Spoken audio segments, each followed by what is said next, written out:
شاہ مصر کے خواب کی تعبیر جب حضرت یوسف علیہ السلام نے بیان فرمائی کہ تم پر 7 سالہ قحط آئے گا تو اسے نپٹنے کی منصوبہ بندی کے لیے بھی فرما دیا۔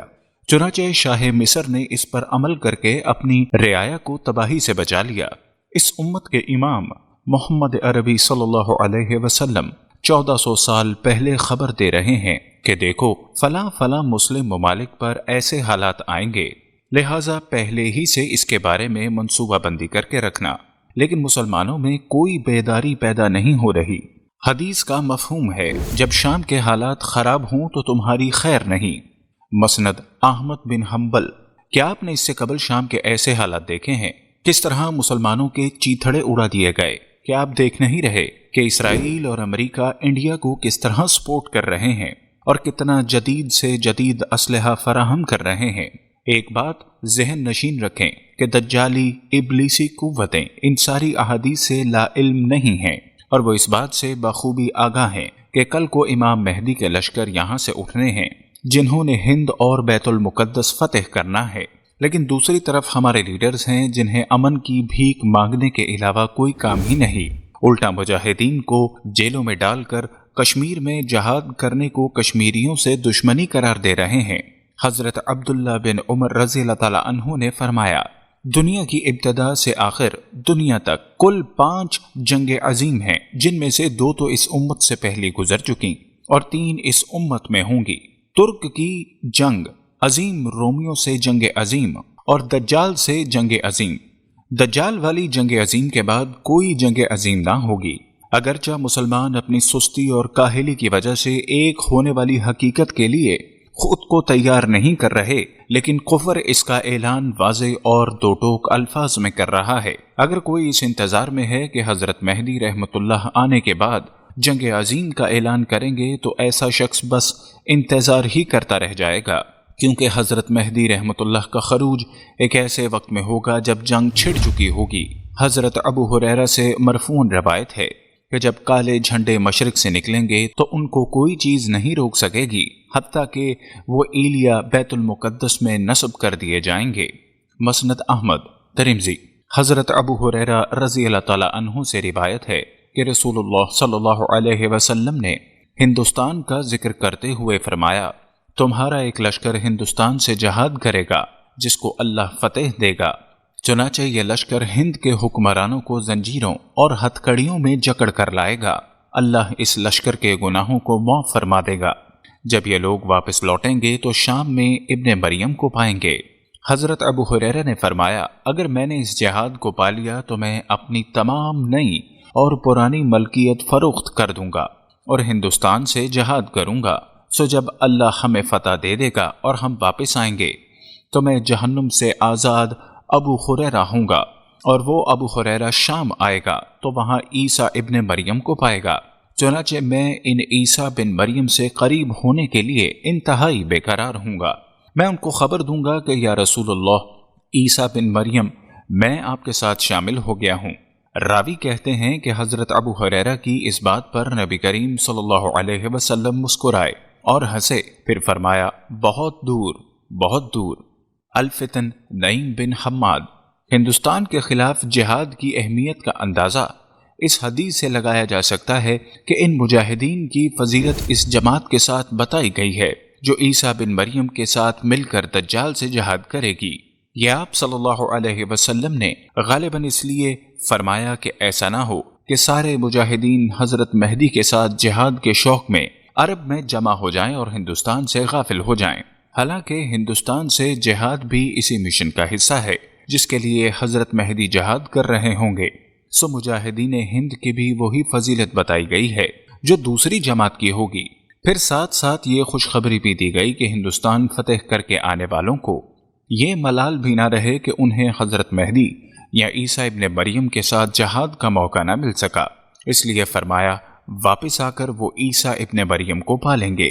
ان احادیث میں ہندوستان کا اسلام کے لیے خطرناک ہونا بھی بتایا گیا ہے اور دجال کے ساتھ اس کے اتحاد کی طرف اشارہ ہے۔ یہی وجہ ہے کہ اس کی فضیلت ایسی ہے جیسے خود دجال سے جنگ کرنے والوں کی۔ نظریاتی اور تاریخی اعتبار سے یہودیوں کا سب سے پکا دوست ہندوستان ہے۔ نیز جنوبی ایشیا کو کنٹرول کرنے کے لیے ہندوستان کو مضبوط کیا جا رہا ہے۔ اس وقت ان کا مکمل زور بھارت کو مضبوط کرنے پر ہے۔ اس کے علاوہ اس خطے میں وہ جگہ بھی ہے جہاں دجال کے خلاف ایک لشکر نکلے گا جو حضرت مہدی کی حمایت کرے گا بلکہ ان کو مضبوط کرے گا۔ اس لیے اس وقت سے پہلے ہی یہودی بھارت کو ناقابل تسخیر بنانا چاہتے ہیں اور ہر اس قوت کو ختم کر دینا چاہتے ہیں جو بھارت کے لیے خطرہ پیدا کر سکے۔ پاکستان پر مسلسل دباؤ اور بھارت کی مکمل حمایت کو اسی تناظر میں دیکھنا چاہیے۔ جہاد کشمیر کا خاتمہ، پاکستان میں مجاہدین پر پابندیاں، قبائل اور افغان مجاہدین کے گرد گھیرا تنگ کرنا، کیا ان سب کو دیکھ کر اب بھی نہیں لگتا کہ ہمارا دشمن ان حدیثوں پر ہم سے پہلے عمل درآمد شروع کر چکا ہے اور ہم ہیں کہ ابھی فرصت ہی نہیں؟ اب ان حالات کو دیکھ کر نبی صلی اللہ علیہ وسلم کی احادیث پر ایمان رکھنے والوں کو پریشان ہونے کی بجائے پہلے سے زیادہ اپنے کام میں جوش و جذبہ اور نئے جنون کے ساتھ لگ جانا چاہیے۔ یہود و حنود کے سیاسی پنڈت جو چاہے اہل حق کو ختم کرنے کے لیے چال بازیوں اور امن مذاکرات کی چالیں چلتے رہیں، لیکن محمد عربی صلی اللہ علیہ وسلم کا رب آسمانوں میں اپنی تدبیر فرما رہا ہے اور یہود و حنود کی یہی چالیں ان پر الٹنے والی ہیں جن سے مجاہدین کے لیے نئے راستے نکلنے والے ہیں۔ صرف اللہ اپنے دوستوں کی استقامت کا امتحان لینا چاہتا ہے۔ حضرت ابو درداء رضی اللہ تعالی عنہ سے روایت ہے کہ رسول صلی اللہ علیہ وسلم نے فرمایا، جنگ عظیم کے وقت مسلمانوں کا خیمہ ہیڈ کوارٹر شام کے شہروں میں سب سے اچھے شہر دمشق کے قریب الغوطہ کے مقام پر ہوگا۔ تمام محاذوں کی مرکزی کمانڈ دمشق کے قریب الغوطہ کے مقام پر حضرت مہدی کے ہاتھ میں ہوگی اور ہر محاذ کے کمانڈر سے حضرت مہدی کا رابطہ ہوگا۔ اسلام میں اس بڑی جنگ کا نام المحلمۃ الکبریٰ ہے، جس کا ذکر بائبل اور یہودی صحیفوں میں بھی ہر مجدون کے نام سے ملتا ہے۔ محققین کے مطابق یہ ایک ہی جنگ ہے جو حق اور باطل کے درمیان آخری جنگ کے طور پر لڑی جائے گی۔ حضرت امام مہدی سے قبل ایک فتنہ ہوگا جس کو صفیانی فتنہ کہا جاتا ہے، جس کی حکومت تقریباً 3.5 سال رہے گی۔ یہ امام مہدی کے ظہور سے قبل ایک بڑی نشانی ہوگی۔ حضرت حذیفہ رضی اللہ تعالی عنہ سے روایت ہے کہ رسول اللہ صلی اللہ علیہ وسلم نے فرمایا، زورا میں جنگ ہوگی۔ صحابہ کرام نے پوچھا، یا رسول اللہ زورا کیا ہے؟ آپ نے فرمایا، مشرق کی جانب ایک شہر ہے جو نہروں کے درمیان ہے، وہاں عذاب مسلط کیا جائے گا، اسلحے کا، دھنس جانے والے پتھروں کا اور شکلیں بگڑ جانے کا۔ جب سوڈان والے نکلیں گے اور عرب سے باہر آنے کا مطالبہ کریں گے، یہاں تک کہ وہ عرب بیت المقدس یا اردن پہنچ جائیں گے، اسی دوران اچانک 360 سواروں کے ساتھ صفیانی نکل آئے گا، یہاں تک کہ وہ دمشق آئے گا۔ اس کا کوئی مہینہ ایسا نہیں گزرے گا جس میں بنی کلب کے 3000 افراد اس کے ہاتھ میں بیعت نہ کریں۔ صفیانی ایک لشکر عراق بھیجے گا جس کے نتیجے میں زوار میں 1,00,000 افراد قتل کیے جائیں گے۔ اس کے فوراً بعد کوفہ کی جانب تیزی سے بڑھیں گے اور اس کو لوٹیں گے۔ اسی دوران مشرق سے ایک سواری تابہ نکلے گی جس کو بنی تمیم کا شعیب بن صالح نامی شخص چلا رہا ہوگا۔ چنانچہ صفیانی کے لشکر سے کوفہ کے قیدیوں کو چھڑا لے گا اور صفیانی کی فوج کو قتل کر دے گا۔ صفیانی کے لشکر کا ایک دستہ مدینہ کی جانب نکلے گا اور وہاں 3 دن تک لوٹ مار کرے گا۔ اس کے بعد یہ لشکر مکہ کی جانب چلے گا اور جب مکہ سے پہلے بیدا پہنچے گا تو اللہ تعالیٰ جبرائیل علیہ السلام کو بھیجے گا اور فرمائے گا، اے جبرائیل ان کو عذاب دو۔ چنانچہ حضرت جبرائیل علیہ السلام اپنے پیر سے ایک ٹھوکر ماریں گے جس کے نتیجے میں اللہ اس لشکر کو زمین میں دھنسا دے گا، سوائے 2 آدمیوں کے، ان میں سے کوئی بھی نہیں بچے گا۔ یہ دونوں صفیانی کے پاس آئیں گے اور لشکر کے دھنسنے کی خبر سنائیں گے تو وہ یہ خبر سن کر گھبرائے گا نہیں۔ اس کے بعد قریش قسطنطنیہ کی جانب آگے بڑھیں گے تو صفیانی رومیوں کے سردار کو یہ پیغام بھیجے گا کہ ان مسلمانوں کو میری طرف بڑے میدان میں بھیج دو۔ رومی سردار ان کو صفیانی کے پاس بھیج دے گا، لہٰذا صفیانی ان کو دمشق کے دروازے پر پھانسی دے گا۔ جب وہ صفیانی محراب میں بیٹھا ہوگا تو ایک عورت اس کے ران کے پاس آئے گی اور اس پر بیٹھ جائے گی۔ چنانچہ ایک مسلمان کھڑا ہوگا اور کہے گا، تم ہلاک ہو، تم ایمان لانے کے بعد اللہ کے ساتھ کفر کرتے ہو، یہ تو جائز نہیں۔ اس پر صفیانی کھڑا ہوگا اور مسجد دمشق میں ہی اس مسلمان کی گردن اڑا دے گا اور ہر اس شخص کو قتل کر دے گا جو اس بات میں اس سے اختلاف کرے گا۔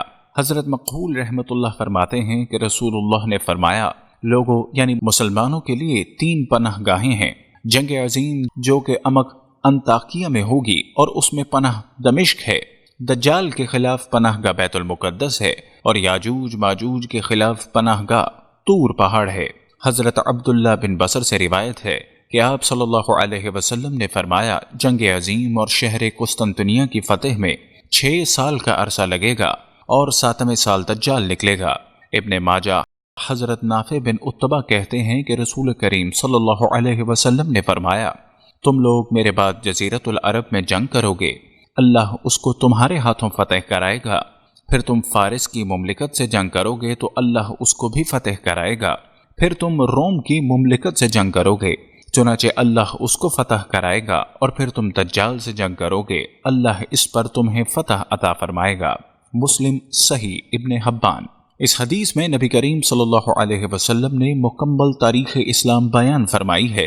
جزیرت العرب اور فارس یعنی ایران اور عراق حضرت عمر کے دور خلافت تک فتح ہو چکے تھے۔ جہاں تک روم کی فتح کا تعلق ہے تو رومی سلطنت 395 عیسوی میں رومن بادشاہ تھیوڈیسس کے مرنے کے بعد 2 حصوں میں تقسیم ہو گئی۔ ایک حصہ مشرقی روم جس کا دارالحکومت قسطنطنیہ استنبول بنا۔ رومی سلطنت کا یہ حصہ بازنیتی سلطنت کے نام سے مشہور ہوا، اور دوسرا حصہ مغربی روم جس کا دارالحکومت موجودہ اٹلی کا شہر روم بنا۔ لہٰذا حدیث میں فتح روم سے مشرقی حصہ مراد لیا جائے تو یہ خلافت عثمانیہ کے سلطان فاتح محمد کے ہاتھوں 1453 میں فتح ہو چکا ہے، اور اگر اس سے مکمل روم سلطنت کی فتح مراد ہے تو وہ ابھی باقی ہے۔ ایک حدیث کے حصے کے مطابق مسلمانوں کے 4 لشکر ہوں گے، ایک مشرق والوں کا، دوسرا مغرب کے مسلمانوں کا، تیسرا شام والوں کا، اور چوتھا اہل حجاز کا۔ اتنے متحد ہوں گے گویا سب ایک ہی باپ کی اولاد ہوں۔ اللہ تعالیٰ تمہارے دلوں سے آپس کے کینے اور بغض عداوت کو ختم کر دے گا، چنانچہ تم جہازوں میں سوار ہو کر اقصی سے روم کی طرف چلو گے، ہوا تمہارے اس طرح تابع کر دی جائے گی جیسے سلیمان ابن داؤد علیہ السلام کے لیے کی گئی تھی، اس طرح تم روم پہنچ جاؤ گے۔ جب تم شہر روم کے باہر پڑاؤ کیے ہوگے تو رومیوں کا ایک بڑا راہب جو صاحب کتاب بھی ہوگا، غالباً ویٹیکن پوپ ہوگا، تمہارے پاس آئے گا اور پوچھے گا تمہارا امیر کہاں ہے؟ اس کو بتایا جائے گا یہ ہیں، چنانچہ وہ راہب ان کے پاس بیٹھ جائے گا اور ان سے اللہ کی صفت، فرشتوں کی صفت، جنت و جہنم کی صفت اور آدم علیہ السلام اور انبیاء علیہ السلام کی صفت کے بارے میں سوال کرتے کرتے موسیٰ اور عیسیٰ علیہ السلام تک پہنچ جائے گا۔ امیر المومنین کے جواب سن کر وہ راہب کہے گا، میں گواہی دیتا ہوں کہ تمہارا مسلمانوں کا دین اللہ اور نبیوں والا دین ہے، وہ اللہ اس دین کے علاوہ کسی اور دین سے راضی نہیں ہے۔ وہ راہب مزید سوال کرے گا، کیا جنت والے کھاتے اور پیتے بھی ہیں؟ امیر المومنین جواب دیں گے ہاں۔ یہ سن کر راہب کچھ دیر کے لیے سجدے میں گر جائے گا، اس کے بعد کہے گا اس کے علاوہ میرا کوئی دین نہیں، اور یہی موسیٰ علیہ السلام کا دین ہے، اور اللہ نے اس کو موسیٰ اور عیسیٰ پر اتارا، نیز تمہارے نبی کی صفت ہمارے ہاں انجیل پر قلید ہے، اس طرح ہے کہ وہ نبی صلی اللہ علیہ وسلم سرخ اونٹنی والے ہوں گے اور تم ہی اس شہر روم کے مالک ہو، لہٰذا مجھے اجازت دو کہ میں ان اپنے لوگوں کے پاس جاؤں اور ان کو اسلام کی دعوت دوں، اس لیے کہ نہ ماننے کی صورت میں عذاب ان کے سروں پر منڈلا رہا ہے۔ چنانچہ یہ راہب جائے گا اور شہر کے مرکز میں پہنچ کر زوردار آواز لگائے گا، اے روم والو، تمہارے پاس اسماعیل ابن ابراہیم علیہ السلام کی اولاد آئی ہے، جن کا ذکر توریت و انجیل میں موجود ہے، ان کا نبی سرخ اونٹنی والا تھا، لہٰذا ان کی دعوت پر لبیک کہو اور ان کی اطاعت کر رہو۔ یہ سن کر شہر والے غصے میں اس راہب کی طرف دوڑیں گے اور اس کو قتل کر دیں گے۔ اس کے فوراً بعد اللہ آسمان سے ایسی آگ بھیجے گا جو لوہے کے ستون کی مانند ہوگی، یہاں تک کہ یہ آگ مرکز شہر تک پہنچ جائے گی۔ پھر امیر المومنین کھڑے ہوں گے اور کہیں گے، لوگو، راہب کو شہید کر دیا گیا۔ وہ راہب تنہا ہی ایک جماعت کو بھیجے گا۔ اپنی شہادت سے پہلے ترتیب شاید یہ ہو کہ جب وہ شہر جا کر دعوت دے گا تو ایک جماعت ان کی بات مان کر شہر سے باہر مسلمانوں کے پاس آ جائے گی اور باقی اس کو شہید کر دیں گے۔ پھر امیر المومنین جنگ کے لیے اٹھ کھڑے ہوں گے۔ پھر مسلمان 4 تکبیریں لگائیں گے جس کے نتیجے میں شہر کی دیوار گر جائے گی۔ اس شہر کا نام روم اس لیے رکھا گیا ہے کہ یہ لوگوں سے اس طرح بھرا ہوا ہے جیسے دانوں سے بھرا ہوا انار ہوتا ہے۔ جب دیوار گر جائے گی، مسلمان شہر میں داخل ہو جائیں گے تو پھر 6 لاکھ کافروں کو قتل کریں گے اور وہاں سے بیت المقدس کے زیورات اور تابوت نکالیں گے۔ حضرت ابو سعید خضری رضی اللہ تعالیٰ عنہ سے روایت ہے کہ نبی صلی اللہ علیہ وسلم نے فرمایا، میری امت میں مہدی پیدا ہوں گے، اگر وہ دنیا میں رہے تو بھی 7 برس تک رہیں گے، ورنہ 9 برس رہیں گے۔ ان کے زمانے میں میری امت ایسی خوش ہوگی کہ ویسی کبھی خوش نہیں ہوئی ہوگی، اور زمین کا یہ حال ہوگا کہ اپنا سارا میوہ اگا دے گی اور کچھ ذخیرہ کر کے نہ رکھے گی۔